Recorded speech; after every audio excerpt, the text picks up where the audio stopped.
दिखा है। लेकिन बजट के दिन एफआईज ने थोड़ी बिकवाली का मूड बनाया है। अब बड़ा सवाल ये कि भारी भरकम लॉन्ग पोजीशन में बैठे हुए एफआईज इस बजट को कैसे देख रहे हैं, आगे उनकी तरफ से क्या डायरेक्शन होगा, और दूसरी ओर अच्छी खासे कैश लेवल पर बैठे हुए हमारे local funds, local mutual funds, वो कैसे देखते हैं। और इन दोनों सवालों का जवाब अगर आपको लेना है किसी एक सबसे बड़े और खास एक्सपर्ट से, तो वो हैं समीर अरोड़ा साहब।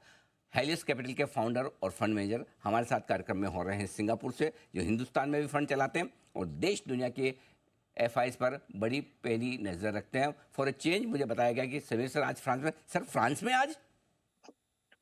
तो मुझे क्या पता था जी कि बजट इतना लेट हो जाएगा। मैं तो छुट्टी पे आया हुआ था। अरे वाह, क्या बात है। तो मुझे मैंने छुट्टी पे आया नहीं हुआ था, छुट्टी का प्लान बना हुआ था। फिर हमने कहा चलो यहाँ उठ जाएंगे सुबह 6 बजे, उसमें क्या है। वंडरफुल। तो क्या आप मतलब ओलंपिक्स वगैरह देखने के हिसाब से? हाँ जी, देखेंगे। हाँ, अगले क्या हफ्ते बात से। है, तो बढ़िया सर। तो चलिए, सबसे बढ़िया बात है कि आपने छुट्टी के वक्त और दूसरे देश में होते हुए भी हमारे लिए समय निकाला सर। बहुत बहुत धन्यवाद, थैंक यू सो मच। मैं गुड मॉर्निंग ही बोलूँगा, आप वहाँ तो मेरे ख्याल से हाँ, good time. Morning. Good good morning, ये मॉर्निंग है भी सर। 7:30 बजे। हाँ हाँ। बिल्कुल। सर पहले तो मतलब अच्छी बात करते हैं, क्या अच्छा लगा बजट में सर? तो बजट एक्चुअली बड़ा अच्छा था, एक दो चीजें छोड़ के जो टैक्स टाइप है। तो बजट में सबसे अच्छी बात थी कि 4.9% डेफिसिट का मतलब है कि सारा जो इंडिया की, इवन मेरे को लगता है रेटिंग अपग्रेड भी हो सकता है। और ये तो बियॉन्ड एक्सपेक्टेशन था। हम तो सब डर रहे थे, लोग डर रहे थे कि पॉपुलिज्म ना हो जाए। मैं कह रहा था कि शायद नहीं होगी, लेकिन स्टेट बजट्स में होगी, वो तो भी पता नहीं। लेकिन ये आपने जो आरबीआई का डिविडेंड भी मिला, उसको भी आपने यूज नहीं किया, और इतना अग्रेसिव आगे का भी टारगेट रखा 4.5% का, तो ये बहुत पॉजिटिव है मार्केट के लिए, इंटरेस्ट रेट्स के लिए, इकोनॉमी के लिए। That was the best part. कम से कम फिस्कल दूसरा डिसिप्लिन। मुझे लगता है जी।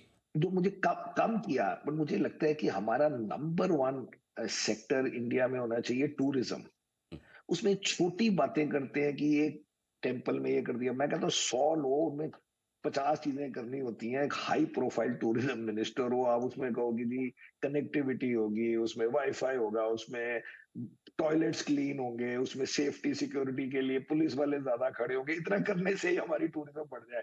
साथ में फिर होटल होटल जो उनको सब्सिडी दो कि वह नए होटल खोलो जहाँ पे भी। बट ये इंडिया में, मैं आज घूमता रहता हूँ ना, ये सब चीजें इंडिया में है, बट ऑफ कोर्स यहाँ पे कुछ चीजें बेटर है। बट जनरली इंडिया का टूरिज्म का जब उन्होंने वर्ड बोला था, लेकिन बाद में वो छोटा निकला इन टर्म्स ऑफ द स्कोप।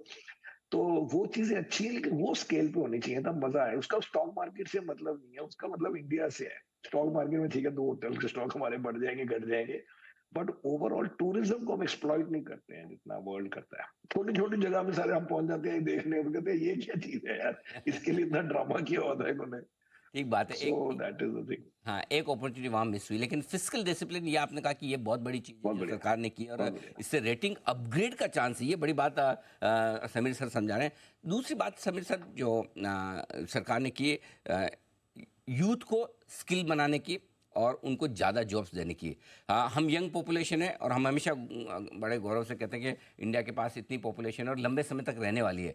क्या आज नहीं, लेकिन आने वाले 5, 10, 15 सालों में इसका बड़ा फायदा मिलेगा? क्या ये कुछ वैसी थॉट प्रोसेस वाला बजट है?